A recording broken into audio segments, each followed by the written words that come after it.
नमस्कार दोस्तों, देखो सीखो स्टडी में आप सभी लोगों का स्वागत है। कंप्यूटर का सेट नंबर 7 आ चुका है। सभी प्रतियोगी परीक्षाओं के लिए इंपॉर्टेंट होगा। ट्रिपल सी सहित सभी प्रतियोगी परीक्षाओं के लिए इंपॉर्टेंट होगा।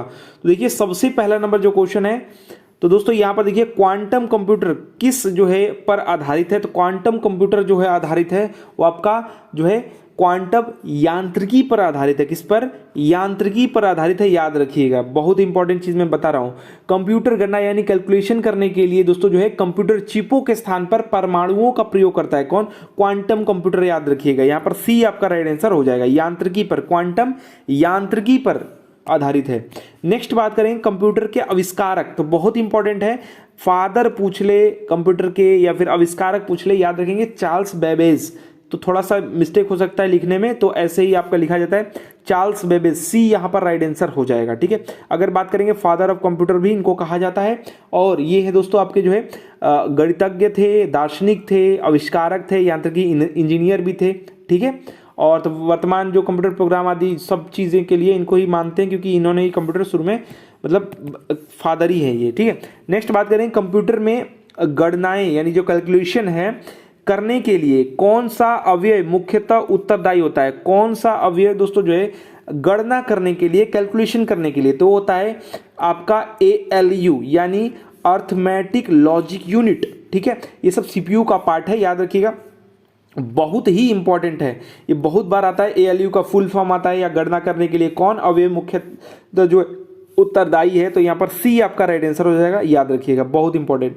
नेक्स्ट बात करेंगे सबसे ज्यादा प्रयोग में जो है आने वाली पॉइंटिंग डिवाइस। पॉइंट करने के लिए सबसे पहले कौन यूज करते हैं? देखिए पॉइंटिंग के लिए दो चीज कर सकते हैं, इनपुट डिवाइस। तो इनपुट डिवाइस सबसे ज्यादा जो इनपुट डिवाइस यूज होती है वो होते हैं माउस और कीबोर्ड। कीबोर्ड और माउस दोस्तों इनपुट डिवाइस में काफी यूज होता है। तो लेकिन यहाँ पर पॉइंटिंग की बात कर रहा है, पॉइंटर कहाँ कौन शो करवाता है? माउस करवाता है। तो डी यहाँ पर बिल्कुल ही राइट आंसर हो जाएगा। कई लोग तो बिना माउस के चला ही नहीं पाते कंप्यूटर, तो आसान नहीं है बिना माउस के चलना। कई लोग कीबोर्ड से याद किए हुए हैं, थोड़ा प्रोफेशनल हो गए हैं तो वो चला लेते हैं, लेकिन काफ़ी आसान होता है। पॉइंटिंग डिवाइस यही होता है। ठीक है, नेक्स्ट देखिए यहाँ पर खाली स्थान है, बताया जा रहा है हॉरिजॉन्टल मतलब हॉरिजॉन्टल, इसको थोड़ा सा हिंदी में लिखने में हो गया है। तो यहाँ पर खाली स्थान है, हॉरिजॉन्टल और वर्टिकल जो है पिक्सल्स की न्यूनतम संख्या जिसे स्क्रीन पर डिस्प्ले किया जाता है। तो न्यूनतम संख्या जो है ये सब करने के लिए रेजोल्यूशन से होता है। रेजोल्यूशन याद रखिएगा। ठीक है, रेजोल्यूशन दोस्तों क्या है?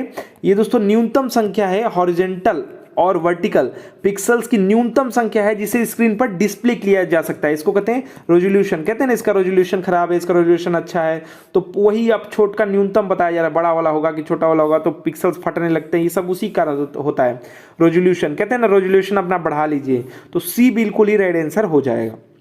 नेक्स्ट देखिए कंप्यूटर बंद किए बिना डिवाइस निकालने या बदलने को कहते हैं। देखिए कंप्यूटर जो है बंद नहीं किया है, ठीक है, उसके बंद किए बिना जो होता है ना उसको कहते हैं प्लग एंड प्ले। याद रखिएगा, प्लग एंड प्ले कहते हैं उसको। कंप्यूटर बंद नहीं करेंगे, ठीक है, चालू ही कंप्यूटर में अगर निकालने का डिवाइस निकालेंगे, बंद करेंगे और निकालेंगे बदलेंगे तो उसको कहते हैं प्लग एंड प्ले। याद रखिएगा, बहुत इंपॉर्टेंट है ये। नेक्स्ट बात करेंगे कंप्यूटर भाषाओं को मुख्यतः कितने भागों में बांटा जाता है। कंप्यूटर भाषा को मुख्यतः दो भागों में, एक LLL और एक HLL। मतलब यहां पर देखिए लो लेवल एक होता है आपका, कौन कौन से लेवल होता है? एक होता है आपका लो लेवल लैंग्वेज और एक होता है हाई लेवल लैंग्वेज। यानी मुख्यतः दो भागों में बांटते हैं, ठीक है, कंप्यूटर भाषाओं को। तो यहां पर राइट आंसर आपका क्या हो जाएगा? ए हो जाएगा, 2। ठीक है, याद रखिएगा, निम्न स्तरीय यानी लो लेवल लैंग्वेज और उच्च स्तरीय यानी हाई लेवल लैंग्वेज। नेक्स्ट देखिए बाइनरी नंबर यहां पर दिया हुआ है। बाइनरी नंबर 101 ऐसे रहता है ना, तो कंप्यूटर किस भाषा में समझता है, मशीन लैंग्वेज क्या है, तो बाइनरी जो ऑप्शन दिया होगा उसको सही कर दीजिएगा। लेकिन इसका बाइनरी वैल्यू पूछा जा रहा है, जब भी वैल्यू तो इसको निकालने के लिए हेक्सा में निकाले, डेसिमल में निकाले, डेसिमल टू बाइनरी निकाले, ये सब निकालने का एक तरीका होता है। वैसे मैं यहाँ पर झटके से आपको कर करके बता दे रहा हूँ। 101 है ना, तो इसमें इसको दोस्तों जो बाइनरी निकालने के लिए यहाँ पर ऐसे करेंगे और यहाँ का इसका वैल्यू निकालने के लिए क्या करेंगे, 1 है पहले तो आपका 1 यहाँ पर आप करेंगे मल्टीप्लाई करेंगे 2 क्योंकि यहां पर 2 है तो 2 का दोस्तों यहां पर क्या हो जाएगा दूसरे स्थान पर, तो 2 हो जाएगा प्लस। उसके बाद दोस्तों क्या हो जाएगा 0, तो 0 आया, 0 दोस्तों करेंगे, फिर क्या करेंगे 2 का पावर आपका 1 कर देंगे। फिर उसके बाद दोस्तों क्या कर देंगे, फिर उसका जो तीसरी संख्या क्या है 1 है, फिर आपका 1 हो जाएगा इनटू, अब 2 का पावर क्या कर देंगे 0 कर देंगे। ठीक है, तो इसका अगर टोटल निकालिए तो ये 4 दे देगा, ये आपका 0 दे देगा, क्योंकि ये मल्टीप्लाई है ना यहाँ पर, तो ये 0 से मल्टीप्लाई 2 का हो जाएगा तो 0 हो जाएगा, और प्लस आपका ये 1 हो जाएगा। ठीक है,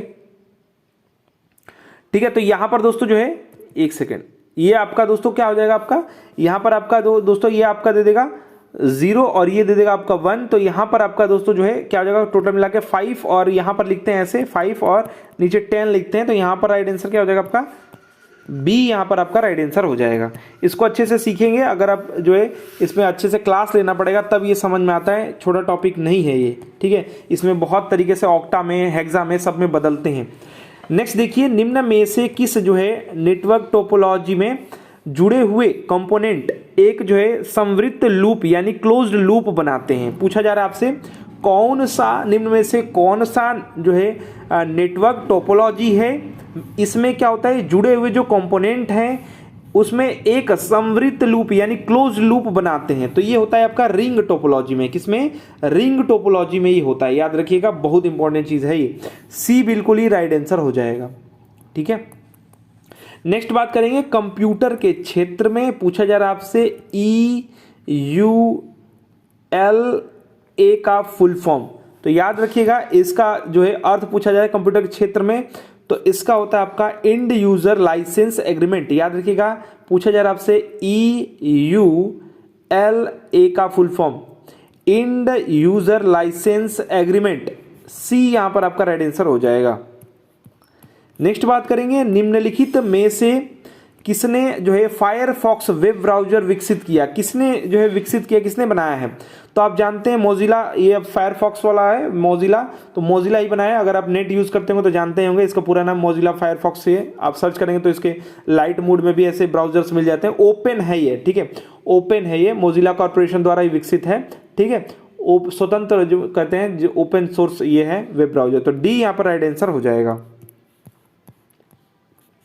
नेक्स्ट देखिए, यदि इंटरनेट में एक ईमेल का पता पूछा जा रहा है। देखिए, इंटरनेट में एक ईमेल का पता बताया गया है, bluestar@ आपका बताया गया है marks.org बताया जा रहा है।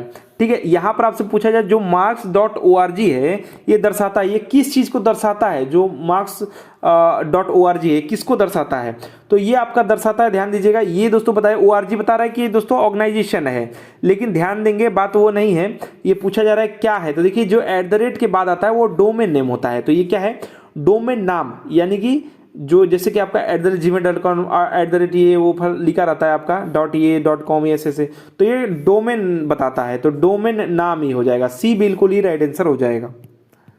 नेक्स्ट देखिए, यहाँ पर माइक्रोसॉफ्ट जो है पावर पॉइंट में यानी MS पावर पॉइंट की बात हो रही है, में खालिस्तान है व्यू प्रस्तुति की स्लाइड्स को व्यवस्थित करने में उपयोगी है। ध्यान देंगे क्या बोला है, MS जो है पावर पॉइंट की बात हो रही है, खालिस्तान है व्यू प्रस्तुति, मतलब व्यू प्रस्तुति मतलब होता है रिप्रेजेंट करना, प्रेजेंट करना।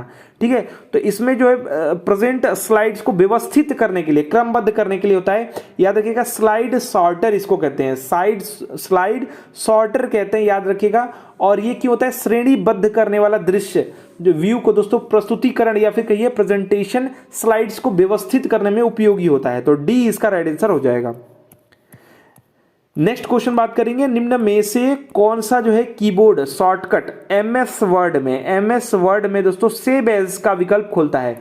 सेव एज के लिए MS वर्ड में याद रखिएगा F12 है, कौन सा है, F12 है, बहुत ही इंपॉर्टेंट है, याद रखिएगा F12 जो है सेव एज है MS वर्ड में। ठीक है, नेक्स्ट और जो लास्ट क्वेश्चन है, देखिए वर्कशीट, जब भी वर्कशीट बोल दे तो समझिएगा कि MS एक्सेल की बात हो रही है। किसकी बात हो रही है, एक्सेल की बात हो रही है। और एक्सेल में जो वर्कशीट होता है वो सेल से मिलकर बना होता है, ये सेल होता है। ठीक है, गणित की कॉपी की तरह होता है, ये सेल होता है। एक इसमें पूछा क्या जा रहा है, वर्कशीट में डाटा खालिस्तान है के रूप में जो है ऑर्गेनाइज होता है, ये कॉलम और रो के रूप में दोस्तों ऑर्गेनाइज होता है, कॉलम और रो के रूप में। ठीक है, कॉलम और रो के रूप में ऑर्गेनाइज होता है। तो यहां पर अगर आप ऑप्शन देखिए तो बी आपका यहां पर है, कई बार ये एग्जाम में आ चुका है क्वेश्चन। ठीक है, तो देखिए दोस्तों, ये 7 नंबर सेट था कंप्यूटर का। आशा करते हैं दोस्तों कि हमारा प्रयास, हमारा वीडियो पसंद आएगा। वीडियो को अधिक से अधिक लाइक शेयर कीजिएगा, सभी प्रतियोगी परीक्षाओं के लिए इंपॉर्टेंट है।